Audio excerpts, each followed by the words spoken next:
We're live, LENSEC Live. What's your perspective? Remember to go to lensec.com/live to catch up with all the different episodes. We're also available on Google Play now, and you also can check us out on Anchor as well. So just a bunch of different platforms and also all over the world. And I'm excited about our topic today.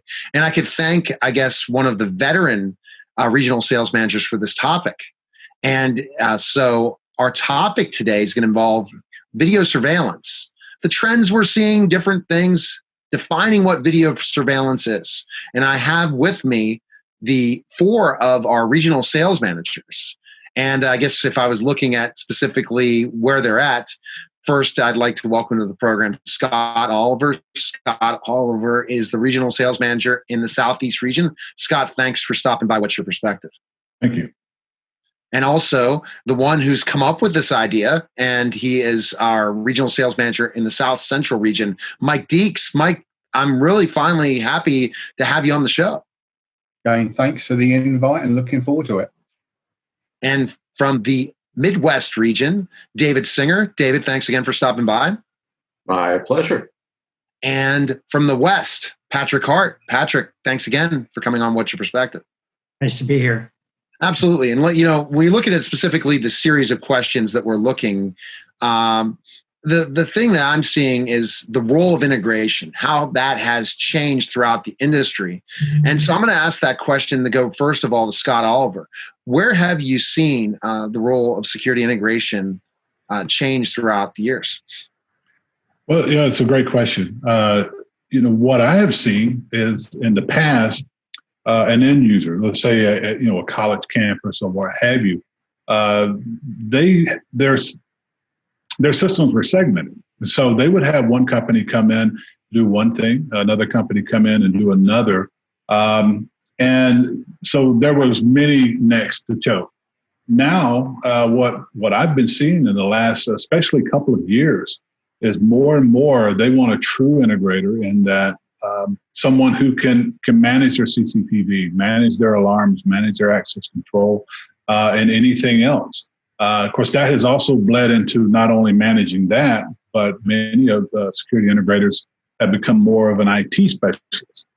Because of that, you're now dealing with IP products. And so as the technology has changed and progressed and gotten better, many of the integrators have as well. I think a lot of integrators would attest to the fact that they know a lot more now about IP products than they did probably 4 years ago.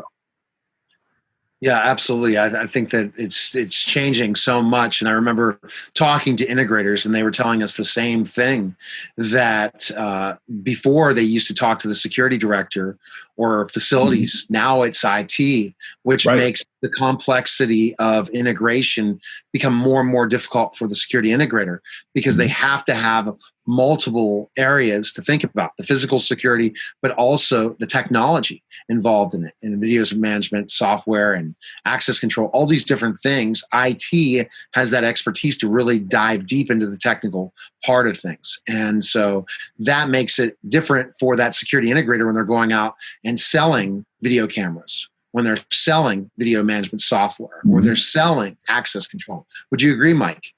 Yeah, and say one of the other changes over the years has been now the fire integrators. They've now come on board, and we're seeing more integrators now that may be more fire related that are now adding security, and not so much the other way around from security to fire, but we're seeing more interest from the fire specific integrators, and that's been a big change. I would say over maybe let's say past couple of years. So that is another learning curve for us as RSMs, but also for the end customer of trying to explain to them, the need for the security aspect from video surveillance. So true. And in that process with integration comes what we bring up, the word involving technology and technology. So what are some of the emerging technologies that you're seeing, Patrick? Well, the number one thing you hear everybody talk about is AI. So everything is AI this, AI that. And the interesting piece about AI is that it's good and bad at the same time. So we could have a whole hour discussion on how AI could be the detriment of the human civilization, or it could be the greatest thing that'll save us. So it's all but how that ties in is everything becomes more sophisticated.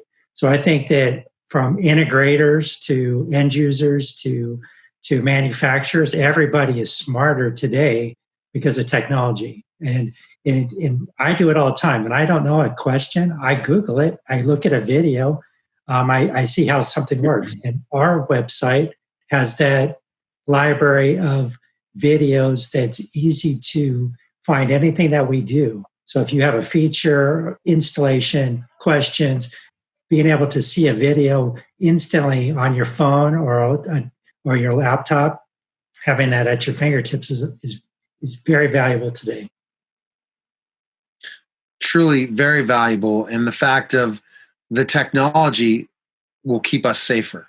And people that are not moving towards that technology, again, like any type of technology, the other stuff becomes archaic and unsustainable and will not protect the physical security of a building, a facility, whatever type of thing, a school district, a property management operation, all those things. So David, because you have had that journey in security, which we talked about before, and what's your perspective, seeing that technology has been a big learning curve for you, the continued growth, so you can understand the integrator, but also the end user in that process.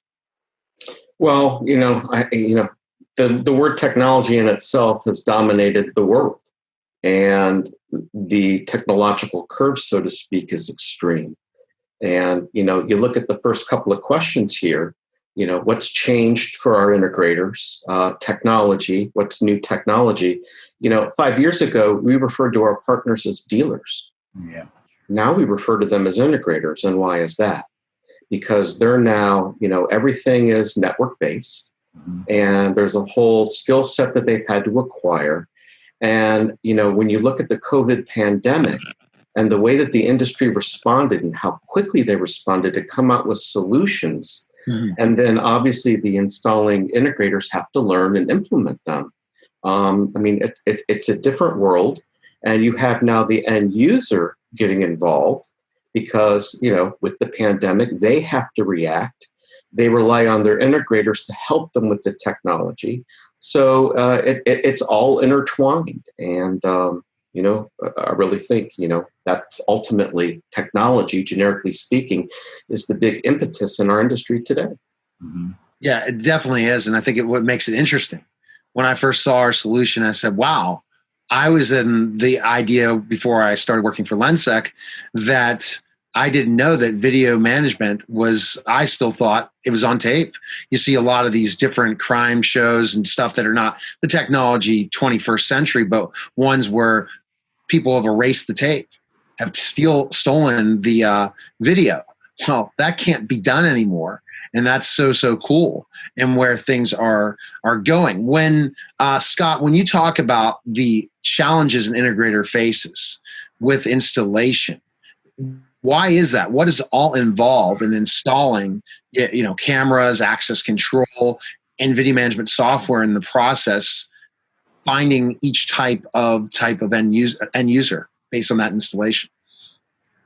Well, that's a great question because there's two parts, to the installation, of course. Just like in our world with VMS, typically there's software that's installed. Of course, the client is installed at the server. And so that's where we get involved with our IT. But then with the different users, that software has to be physically installed on their desktops also, or their workstation. And so that can be challenging, for an integrator because there's scheduling involved with that. I know that there's also training involved with that and having to do that. And you have to physically go there. So it gets a little complicated sometimes. Of course, we do it every day. With ours is a little bit different, of course, since it's only installed, at the server and not necessarily at the workstation. But sometimes that's all encompassing. And Deakes, you've seen that, right? Where it's a new facility And they're installing Perspective VMS, but they're also installing cameras. They're installing the access control. They're looking at and the wires, all the whole installation. Explain that, Deakes, in a lot of ways, that how it's great that we're easy to install. So the rest of that process takes time, that they don't have to worry about that part of the technology being integrated. Yes, we say ease of use, but again, that can mean, a number of things to different people. But, from what we do, yes, we are the software end. But I want to piggyback off to what Scott was saying is things that are different now is the fact that the integrator is looked and viewed at differently than what they were, several years back. More of a consulting type of role because there's so many moving pieces, but the same part was LENSEC evolved, and when we were the integrator / manufacturer of the software Perspective, it's changed, and our role has changed as a manufacturer. But at the same time, we're still doing the design. We are working with integrators to come up with solutions for their access control. Other areas around, face mask detection, line breaks of what we do within parking lots of anyone coming and going. So it has definitely changed across, the realm, whether it be for us as the software manufacturer, but also as the integrator. So the partnership between us and the integrator, and as David mentioned earlier, was the dealer, things have changed. And I think, everyone has stepped up because of the pandemic. And I think we're still learning as things are moving forward as to various directions. It's an exciting time, certainly for us, but the product that we've got, with Perspective is so adaptable to what is actually out there today, where we can make the change. So it's exciting times, really is. You think about buzzwords in security, what gets people excited, the end user, and also the integrator. Patrick, what do you see in that area? Like, we talked about technology. There's specific buzzwords, things that are coming up when we do attend trade shows before the pandemic, things that are new in technology. What buzzwords are you hearing now that people are asking for a lot? Well, and, interoperability is always a big piece, and being able to tie disparate different systems together and being able to communicate them all. It's something that's been like an old idea. PSUMs have been around for a long time, but the idea to be able to tie different systems together and have a single pane of glass where you can manage all these different systems and not have a lot of knowledge about those systems. It's always been something that the security industry has strived towards. So with PBMS, you're able to do that. We're able to not only do that, but also tie in different systems, but also with logic. So tying that logic in always makes it a big deal. So I had a discussion with somebody about school shootings last week. And the question is like, you can put all this technology in, but what happens? How does the people react? What is that going to, as a user, how does that affect you?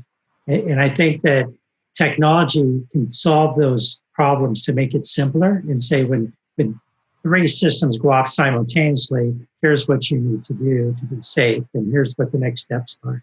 So I think that's a big piece as far as technology is the connectivity between all different systems.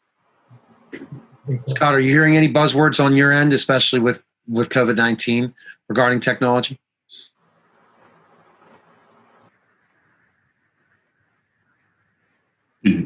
Scott, are you hearing any buzzwords that are coming out regarding technology? So that's the things that people are asking for a lot, the integrator or the end user involving. Yeah, some of the analytics has been what I've heard. Customers are still interested in slip and fall right now. It's sort of 50-50 right now with COVID. And so some of the integrators think, well, I don't want to put in an analytic for, say, face mask detection. That might go away, in the future. And but what I'm hearing from end users is that they're still very interested in that. I mean, the end user is where it really matters anyway. But there's analytics out there to try to manage this current pandemic situation inside of your building. I have more and more customers asking about that lately. Very interesting. Yeah, that's a great point you're making. Now, one I want to ask Mike Deakes is COVID type technology that's helping for COVID-19. What technology are your integrators, partners asking for now, and even maybe some end users you're talking to? A lot of the time is, you're sitting down with end users and also the integrators and trying to explain to them the technology as to maybe they want to look at, one area over another. I mean, the thermal camera, Right. I think has come and gone for the most part because of, the ridiculous cost that's assigned to it. But a lot of it is we're having to educate the integrators to some degree, but also the end user. And that's why I think we are viewed as maybe more of a consultant area when it comes to the software portion of it because of the fact of what we've done over the years. But there's definitely a lot more interest in the face mask detection. And the slip and fall is actually starting to get more interest, and it may vary by region. But certainly in Texas, it's pretty much face mask. Also, but I think Patrick mentioned earlier on was the access control. That's still a key part of, the bigger picture, which is, it's protection. So you're trying to restrict someone going from A to B, but, if there's no face mask, how that ties into maybe that door doesn't open to let someone go from A to B if they're not wearing a face mask. So it's the bigger picture. And I think it's going to change. I think as the vaccine is discussed more, the industry is going to change. And I think David mentioned is the fact that, again, there's going to be changes. And I think there's going to be a quicker reaction as to the need that's out there. And it's amazing how quickly things did change. With a lot of my calls when I talk to potential end users and also potential partners, I hear the word cloud-based. Are you a cloud system? But first question I wanted to ask David Singer is cloud video ready for prime time? It's a debatable question, and people definitely see both sides of it. Ultimately, from a product perspective, the product is there. Manufacturers have invested the money. They've gone through the testing. Some have been around for quite a long time. The holdback, for the most part, has always been, what we refer to as the last mile, which is the bandwidth necessary to push all the data to the cloud. And as many people know, video surveillance, the file sizes can be quite large. Mm-hmm. Cloud is an option right now for what we'll call smaller systems, where you only have a couple of cameras. But looking at it on an enterprise type level, again, it requires a lot of bandwidth and a lot of connectivity. And it just seems to be hanging out there like analytics was for a very long time till it finally got adopted. Of course, there were some technological changes there that helped. And hopefully with cloud, if people do perceive that last mile is the issue, we'll finally find some solutions, some bandwidth solutions down the road that will help out. Patrick, how long do you think it's going to take for the cloud really to be a big part of everything involving video? The term cloud is a little confusing because there's a lot of different aspects of the cloud. So if it's just storage in the cloud, I've always liked the idea of having storage in the cloud because it gives you a flexibility where the storage is theoretically unlimited. So if you had an incident where an airport has, some kind of event where it pushes your storage over your on-site limits, you rely on the cloud to help you. The other aspect of it is you can be flexible, where you could have some storage. So I think a combination of edge-based and cloud is the solution today, where you would have systems that communicate to the cloud and you manage things through the cloud, but at the same time you have hardware on site that records, or like an archive or that type of application. But if you think about the cloud, I've done work at some of our cloud providers, and it's funny because I've called my wife before when I'm in a server room, and I'm like, "Hey, I'm in the cloud." It's basically servers. So you think about a server farm, and it's located over there, and we call it the cloud. But if I move those servers to my premises, it wouldn't be. It's same servers. But the connectivity is a big issue. I think that when I first started in the industry, we used to send video on DSL lines. DSL, and what a nightmare! It's like just a step above dial-up, but today, I have a gigabit speed to my house, and that's unbelievable. 10 years ago, so I think that every year we progress. I think 5G will help those remote locations push video. I think that every day, I worked on a site that was literally located in San Francisco, and all the main equipment was in Virginia.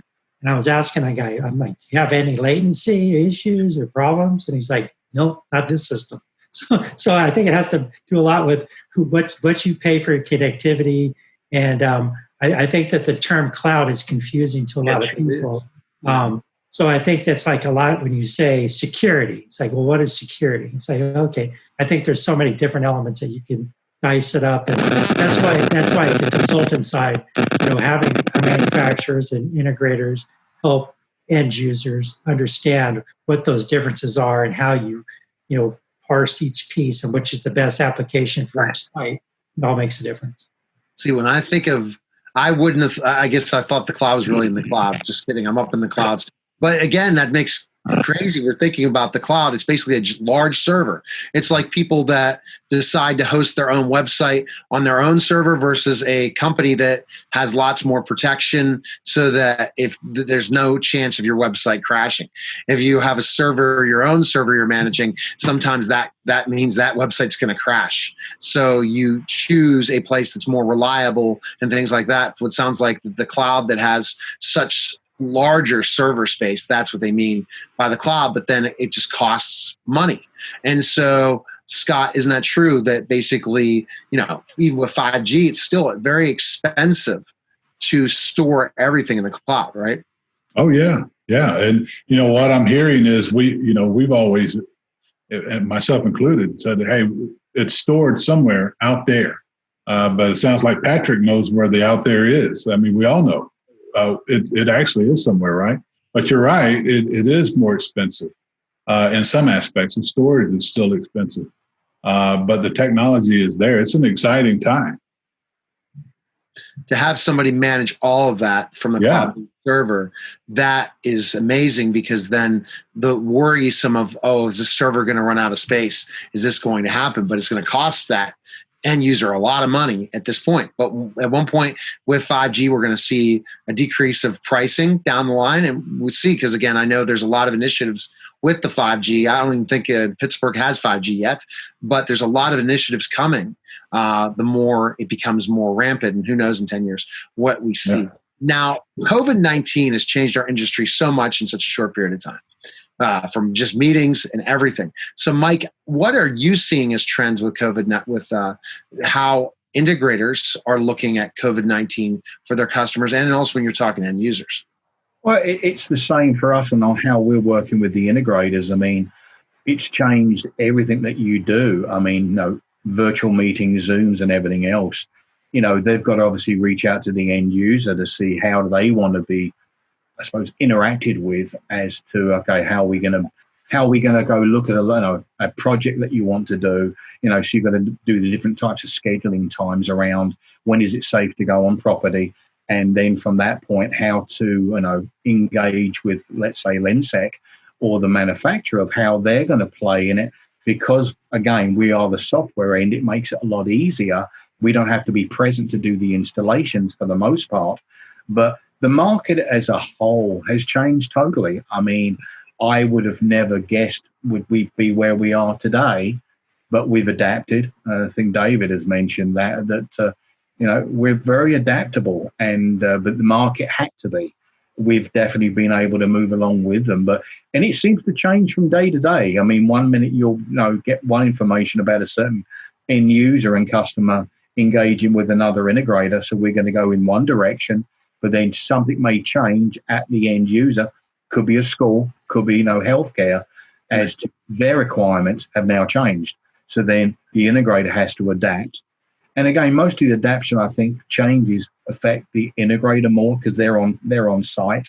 And for the most part, we're not. We're able to do everything remote. So, the next few weeks are going to be, I think, very interesting to see. I think one thing we're going to see, and then I'm going to ask a question to David regarding trends some more, is if the grants come through, if whoever the administration will be in 2021, even though I'm just saying with everything and how things will move smoothly, another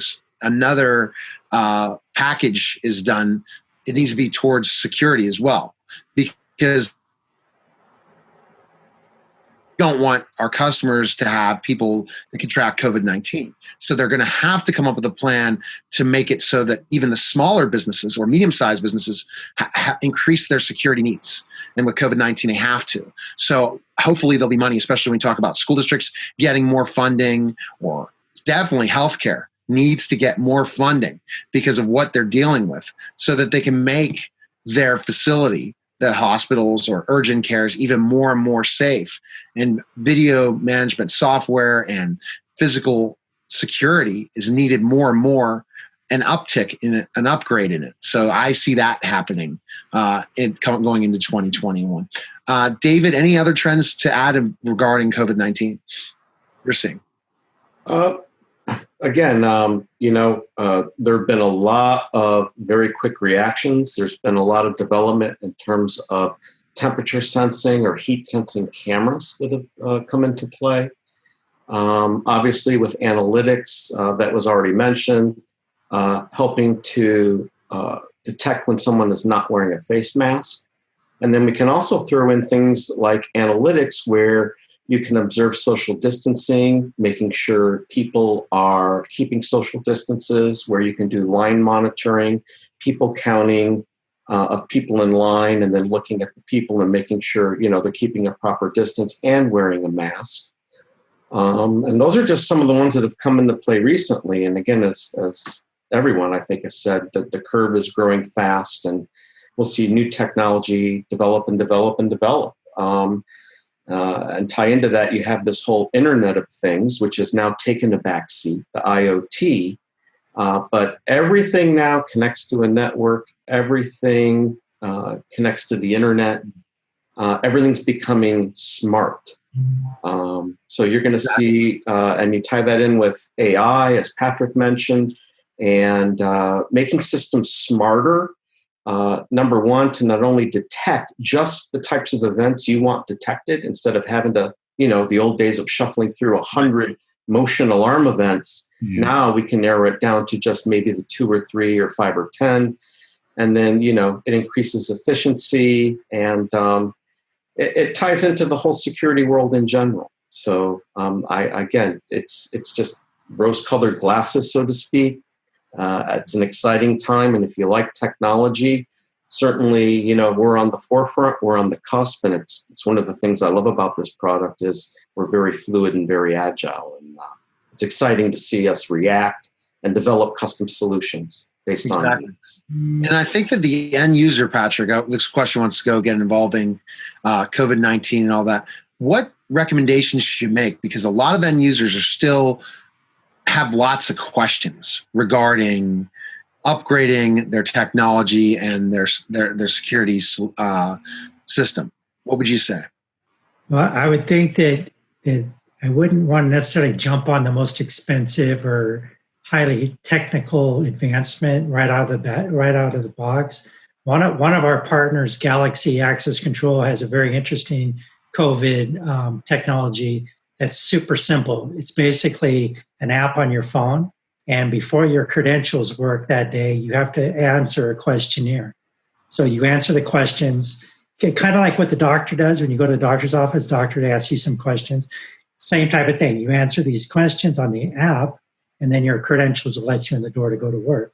I think that it doesn't necessarily have to be super technical. I mean, I'm a big technology, advocate, but sometimes building simple makes it, having simple technology that multiple layers of simple. So if you had different authentication for access control, I've often said this about face recognition. So face recognition, you get to the door and it's like, well, what's the accuracy? Can it be spoofed? Right.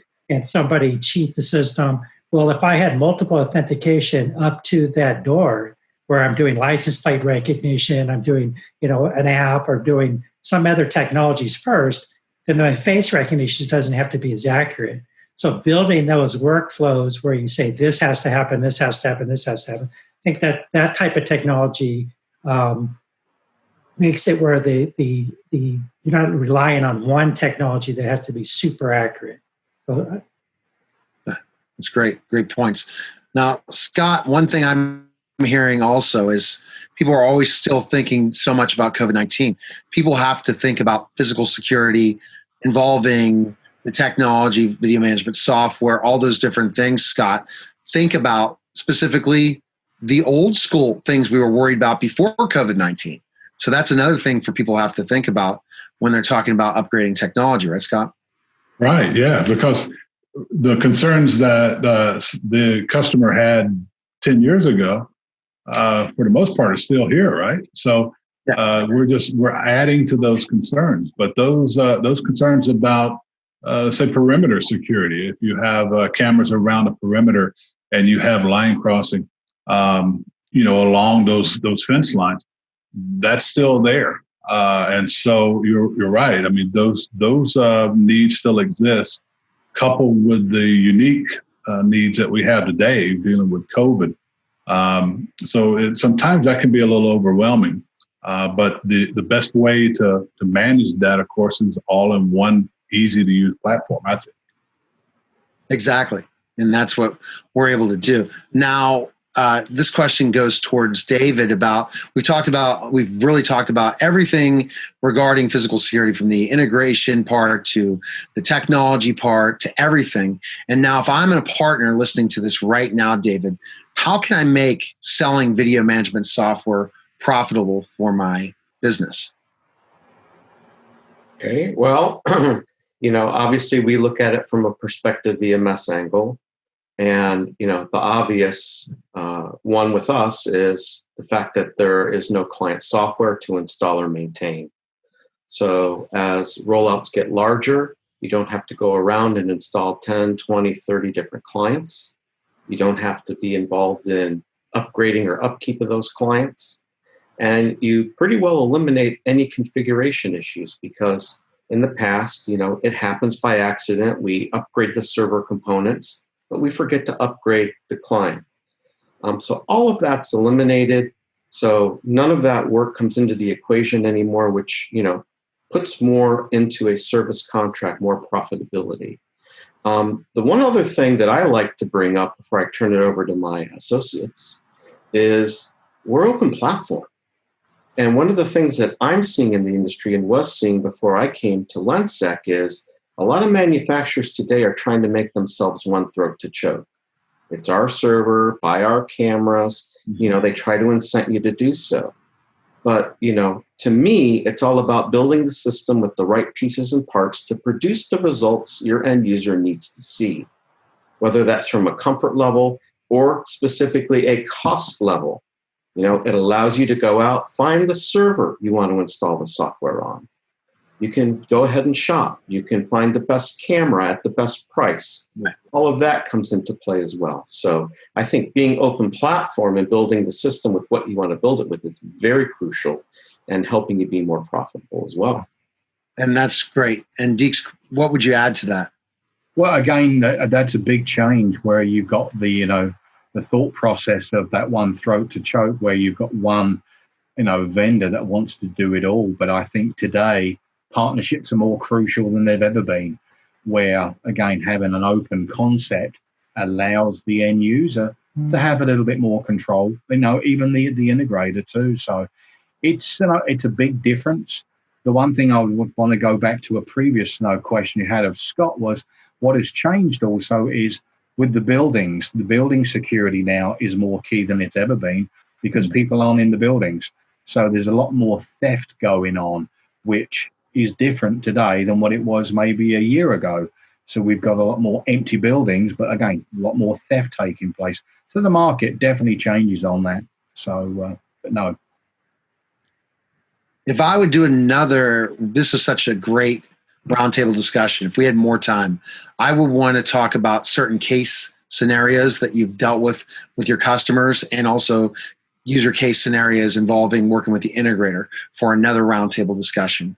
But we really covered a lot of great stuff today, and really appreciate you all coming on to talk about it. And I'm blown away by the knowledge base of everyone that's on this interview today, and to go and contact them.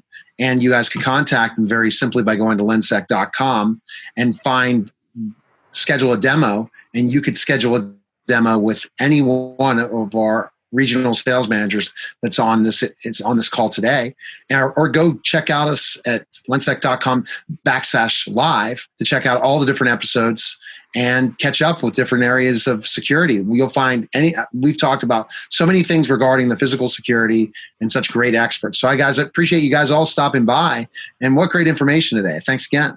Well, again, thanks to all the veterans out there. Thanks for your service. Yes. Thank you. That's a great reminder, Mike, to talk about that. Thank you for your service. We have the freedoms that we have thanks to the veterans, and especially the veterans also that are part of our LENSEC team. So I appreciate everyone stopping by, and thanks again. Thank you. Thank you. All right, guys, that was What's Your Perspective. Take care.